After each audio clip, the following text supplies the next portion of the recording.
নমস্কার বন্ধুরা, আশা করছি তোমরা সবাই খুব ভালো আছো। তো আজকে আমি একটা নতুন রেসিপি নিয়ে আবার চলে এসেছি। আজকে আমি তৈরি করব চিকেন স্যাটে। তো চিকেন স্যাটে বানানোর জন্য প্রথমে এই যে চিকেনগুলো রয়েছে সেগুলোকে আমি এরকম মিডিয়াম সাইজের করে কেটে নিয়েছি।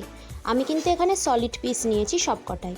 তো প্রথমে আমি এর মধ্যে কিছুটা পরিমাণে নুন দিয়ে দিচ্ছি, তারপরে সামান্য পরিমাণে হলুদ গুঁড়ো দেব। খুব বেশি তোমরা ইউজ করবে না, এবার চাইলে তোমরা দিতে পারো, কিন্তু আমি অল্পই দিয়েছি।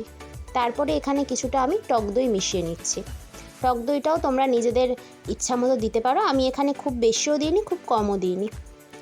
তারপরে আমি এখানে গোলমরিচের গুঁড়ো অ্যাড করছি, দিয়ে খুব ভালো করে এই যে মিশ্রণটা আমি মেশালাম, এগুলো সব কিছুকে একসাথে আমি এবার ভালো করে ম্যারিনেট করে নিচ্ছি।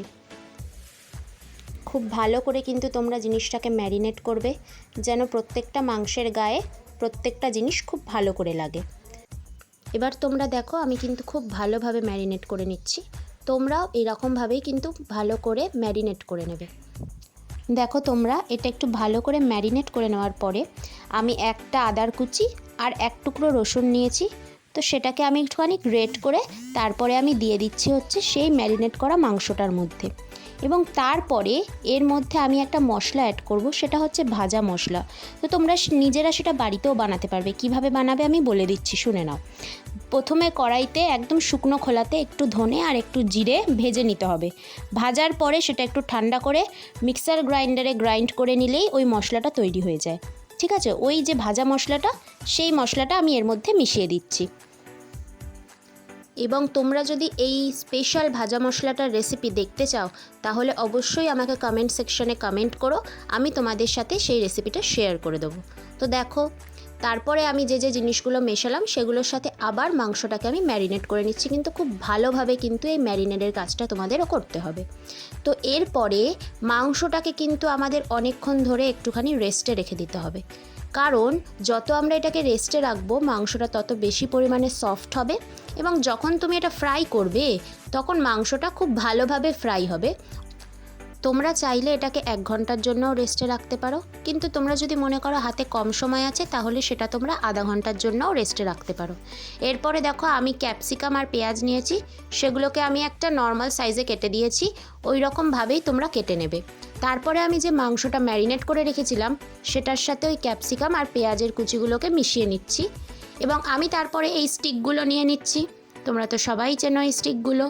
তো সেই স্টিকের মধ্যে ধীরে ধীরে একটা করে ক্যাপসিকাম, একটা করে পেঁয়াজ, আবার একটা করে চিকেনের টুকরো, সেমভাবে আবার একটা করে ক্যাপসিকাম, একটা করে পেঁয়াজের টুকরো এবং একটা করে চিকেনের টুকরো দিয়ে আমি এইভাবে স্যাটেগুলো রেডি করে নিচ্ছি। দেখো আমি তোমাদেরকে দেখাচ্ছি যে কিভাবে করতে হবে। তোমরা কিন্তু এইভাবেই ধীরে ধীরেই চিকেন স্যাটের পিসগুলো বানিয়ে নেবে। তোমরা যদি এরকম আরও ভিডিও দেখতে চাও তাহলে অবশ্যই এই ভিডিওটাকে লাইক করো এবং আমাদের চ্যানেলটাকে সাবস্ক্রাইব করে বেল আইকনটা প্রেস করে দিও। তো দেখো আমি এইভাবে একটা একটা করে চিকেন স্যাটেগুলো তৈরি করে নিচ্ছি। খুব ভালোভাবে কিন্তু এই প্রসেসটা তোমরা দেখে নাও, এইভাবেই তৈরি করবে। তাহলে যখন তুমি ফ্রাই করবে তাহলে কোনো রকমভাবেই কোনো স্যাটে ভেঙেও যাবে না বা কোনো ভেজিস খুলেও যাবে না। তো দেখো এখানে আমি ভালো করে ধীরে ধীরে অনেকগুলো চিকেন স্যাটে তৈরি করে নিয়েছি।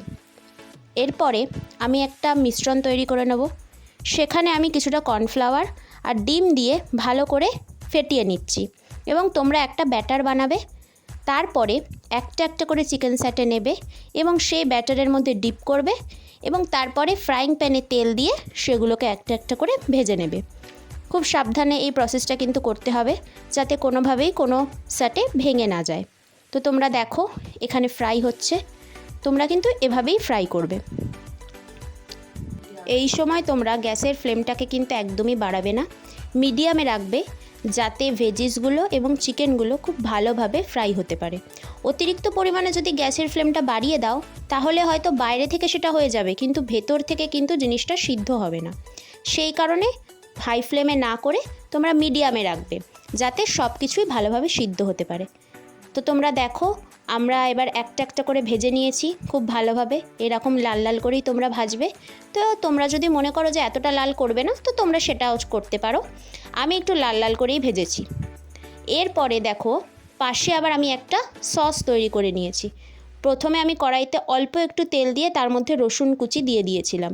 সেটা হালকা একদম ফ্রাই করে একটা বাটির মধ্যে সামান্য জল নিয়ে তার মধ্যে চিলি সস, সয়া সস এবং টমেটো সসকে ভালো করে মিশিয়ে তারপরে সেটা আমি এই রসুনের মধ্যে দিয়ে দিয়েছিলাম। তারপরে দেখো এই সসটা একটু প্রথমে আমি ফুটিয়ে নিয়েছি। তারপরে যে স্যাটেগুলো আমি ভেজে রেখেছিলাম সেগুলো এক এক করে ওই সসটার মধ্যে দিয়ে দিচ্ছি। তোমরা একটুখানি ওই চিকেন স্যাটেগুলো দিয়ে দেওয়ার পরে সেটা কিন্তু একটু হালকা চাইলে ফুটিয়েও নিতে পারো, অথবা দিয়েও তোমরা গ্যাসের ফ্লেমটা বন্ধ করে দিতে পারো। এরপরে আমি একটা ছোট বাটির মধ্যে একটুখানি জল আর অল্প কর্নফ্লাওয়ার গুলে সেই কর্নফ্লাওয়ার গোলা জলটা স্যাটের মধ্যে দিয়ে দিচ্ছি, যাতে যে গ্রেভিটা আছে সেটা একটু থিক হয়ে পড়ে এবং একদম পাতলা না থাকে।